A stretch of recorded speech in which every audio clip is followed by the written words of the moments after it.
Hello and welcome to Visions. I'm Helen Rochcliffe and our special guest today is Judith Field, a trainer in confident communication and public speaking. Welcome to the program, Judith. It's lovely to be here, Helen.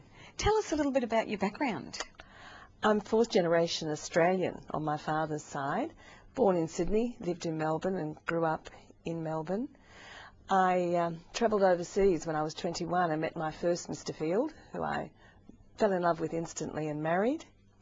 And we came back and I started teaching, and I taught for about over 30 years. I'm not going to tell you how many years. We have two children. My daughter is 30 and married and expecting our first baby. And my son she lives overseas, and my son lives in Sydney, and he's 28 next week, single, and has moved from IT into he's doing Chinese medicine and acupuncture. But the interesting thing is that I've married two Mr. Fields, and my second Mr. Field, Alex, is in rugs, and he's a lovely, kind man, and he has two children as well. So 2 dogs, a bird, and a cat. Ah, and there you are. Yeah. And tell me, how did you end up starting a business at the age most people think of retiring? Yes, it was a little bit of a rash thing to do, but in the first year of my second marriage, my husband was diagnosed with leukemia. I'm pleased to say he's in remission now. However, it was a very tough year, and after so many years of being a successful teacher, I sort of started at the top and worked my way down, and by that time I was part-time. I just got a little bit over it with the meetings and the reports and all of the large classes and just the way that education had changed. However, I was passionate about public speaking, and I always have been. So I went and saw a career counsellor, and we both agreed that what I really needed to do was start training out there in the corporate world and in schools in public speaking, because I developed a whole set of tricks and games, and I still use toys and lots of fun to teach a very scary thing. So that's how I started it, just when I knew I had energy and I had a vision of changing that statistic where apparently 97% of people are afraid of public speaking, and I wanted to be that 97% of people would rather speak than die. Yeah. So that's what I did, and I needed to do a little bit of training to help me, so I went out and did lots of personal development. I ended up becoming a master practitioner in NLP, which is neuro-linguistic programming. At first it was just to help people with fears, but it helped me overcome my fears. And then I've studied at the University with Pete Crofts, and I'm in my 4th year, and doing another course as well in humour and healing. So I believe that I need to develop those skills, and I also learned a bit about business and networking as well.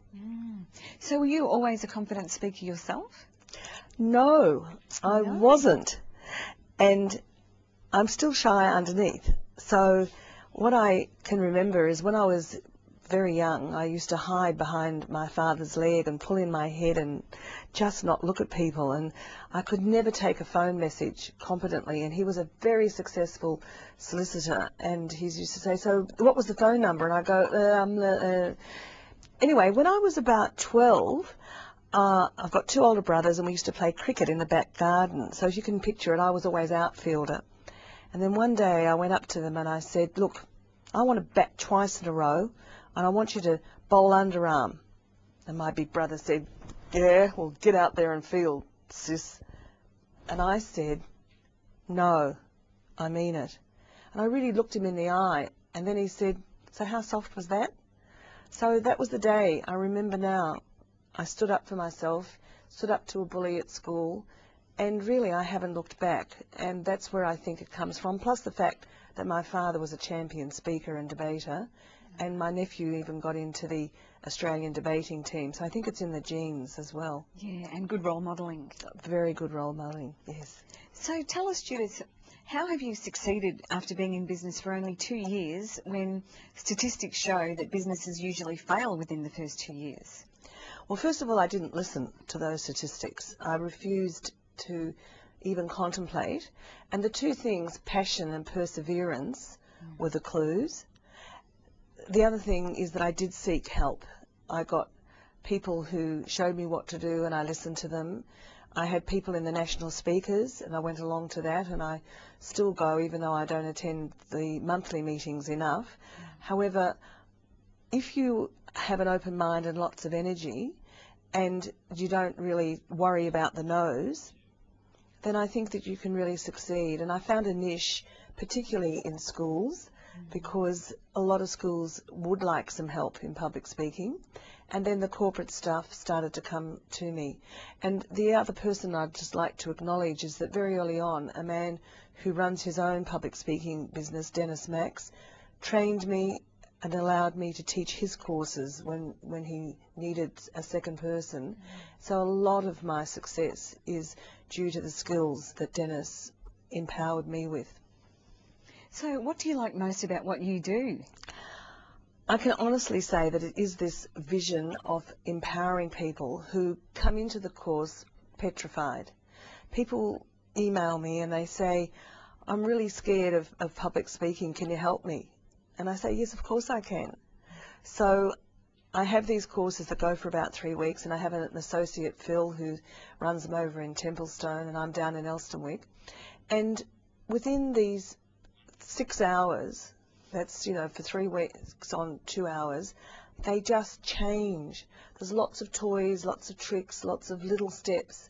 And by the time we DVD them and we build it up, they're like 2 different people. And in fact, just the other day, I got an email from a teacher who said to me, I thought I was a good teacher. Now the kids really listen. I go in and make clear my purpose. I keep it simple. I use fewer words.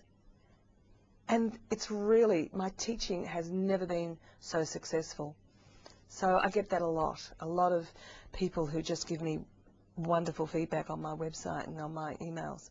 Well done, Judith. We need to go to break now. So as we go to break, stay tuned. We'll only be a few minutes.